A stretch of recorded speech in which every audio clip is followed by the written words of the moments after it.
My jacket isn't corporate approved. Neither are any of the other ones here. TA, wow, I didn't really expect this to blow up.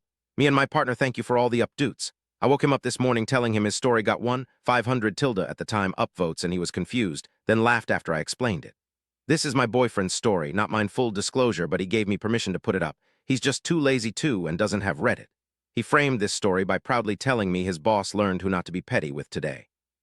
While working in the back of the store, my partner was wearing his personal sweater. He was between a break room and a freezer and couldn't be seen by any customers. His manager, who just got there, immediately got on his case. He tried to explain reasonably. He'd have it on for maybe 15 minutes max and remove it before going back out onto the floor. The manager refused and begins pestering him and telling him he needs to remove it immediately, under the reasoning it wasn't corporate approved.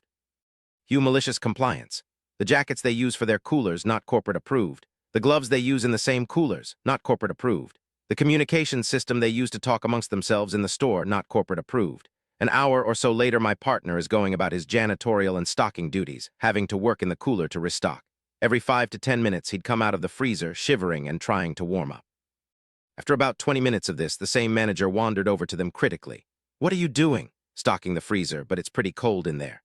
"Well, why don't you go grab a jacket and some gloves?" "Oh, because if you actually read our employee books surrounding our uniform, these technically aren't corporate approved either." The manager grumbled and wandered off, only coming to find him in another hour and a half. "I've been trying to reach you over the commutation system for the last 20 minutes. Why aren't you responding?"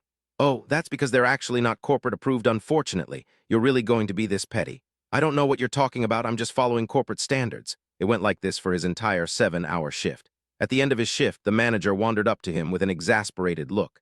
"I get it. Okay. I need to know how to pick my battles." "You absolutely do." If I didn't know him personally, I probably wouldn't have believed he actually said that to them, but he almost certainly does. He cares very little what anyone thinks, lol.